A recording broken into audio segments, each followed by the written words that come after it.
Kara, do you have any news for us this evening? I sure do.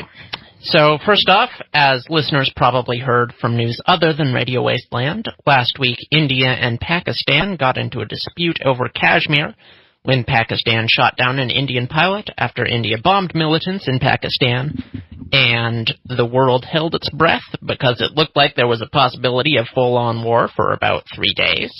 And together, the nations have about 300 nuclear warheads pointed at each other. So the pilot has been returned, and things are cooling off, but I just thought we'd acknowledge how close we came to a nuclear exchange, potentially the closest since the Cold War. The West Virginia community of Flatwoods is enjoying a large resurgence of tourism after a History Channel series, a video game, and a documentary showcased the Flatwoods Monster sighting from 1952.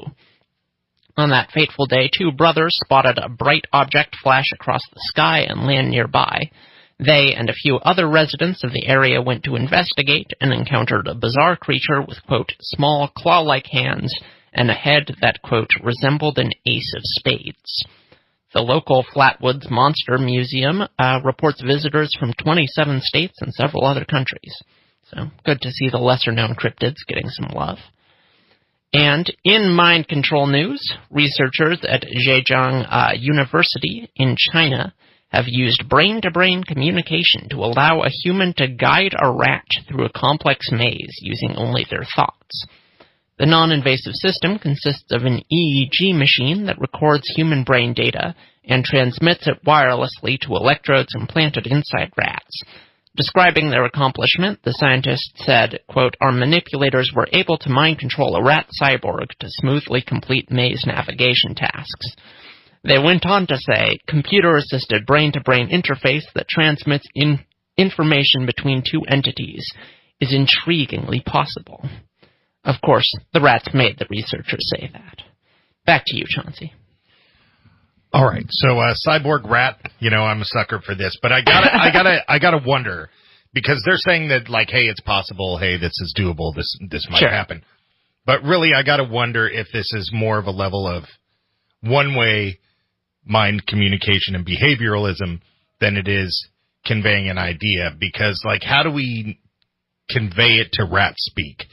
Like, if I get in there and I think left and it sort of shocks them left a little bit, that seems maybe more realistic than I think left and the rat goes, oh, yeah, left. I know what left is. I mean, right. Are rats, like, left-clawed or right-clawed? I mean, do they know?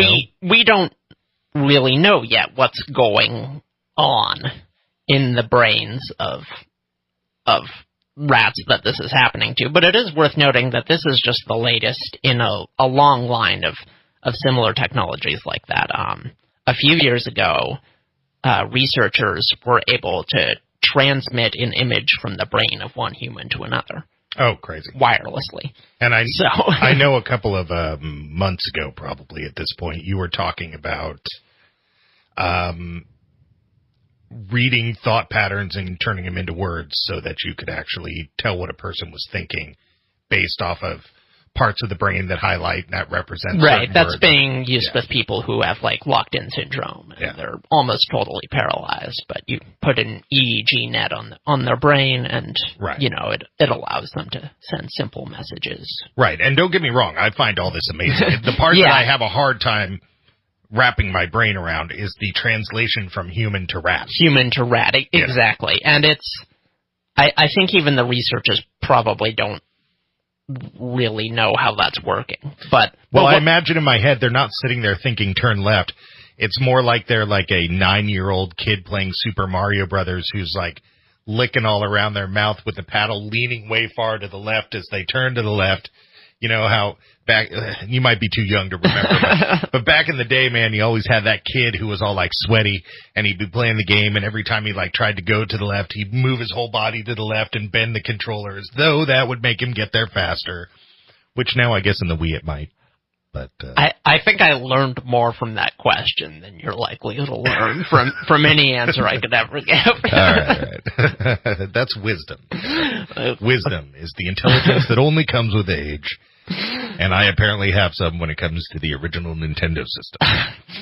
I can't argue with that. And then I'm a little desensitized. You know, this India-Pakistan thing, I couldn't tell if it was being overly sensationalized.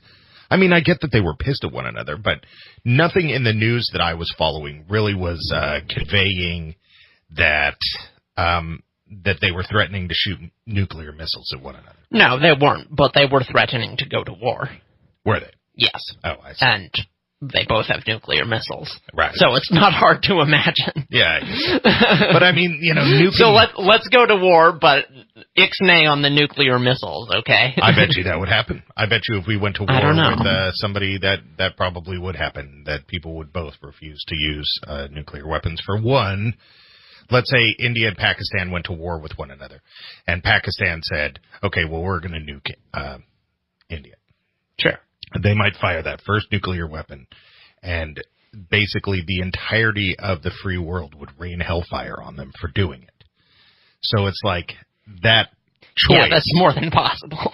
That choice would be much worse than whatever could possibly come out of it. You know, you would have to be a mad leader or something like that. And, you know, I realize that there's a lot of madmen in Pakistan specifically, but their government is a little more down the lines of India, a little more. I agree. I think both governments are fairly rational. Yeah. But I also think when a war goes on for a little while, rationality tends to go out the window, even if at the highest levels. Totally. Yeah. I mean, and there's some look at some of the decisions we made during any number of wars in our history, Vietnam, World War II, whatever. Yeah. But nuking your neighbor's backyard that's connected to your backyard seems pretty... Well, shady, it doesn't make sense to us. I can understand nuking somebody on the other side of the planet. I mean, go ahead, you know. But I mean, your neighbor. I mean, come on. I mean, seriously, you gotta grow your food there. I guess I didn't think of it that way. I don't know. But yeah, it is a little terrifying that we all have these nukes. But I understand that they're not going anywhere. And, you know, what? Yeah, unfortunately. All right, so our guest tonight is a little bit anonymous. Sherlock Holmes is the pseudonym. I want to say his pseudonym, but as we discussed in our upcoming segment last time, I actually don't know if we're dealing with a man or a woman. Yes. You know, I just don't know. I'm assuming Sherlock is a female, or those who lieth betwixt. Totally. You know, maybe he'll get on there, and I don't know. Maybe it'll be a... It will be Bigfoot, clearing Bigfoot's name. Yeah, totally. Oh, I didn't do this. Yeah, totally. So sorry, Sherlock. We're going to be talking about the Dennis Lloyd Martin case, a case of a missing kid who was born in 1962 and went missing in 1969, 6 days shy of his 7th birthday in the Smoky Mountains National Park in Tennessee. And this is our first move into some true crime, so I'm really interested in this. I know my wife's at home listening because true crime is her gig. That's her thing, I know. That's her jam. And I have a feeling our own little Andrea is at home listening as well. Also her jam. Also her jam. All right, so you are listening to Radio Wasteland. When we come back, we have our guest Sherlock Holmes talking about the Dennis Lloyd Martin missing case.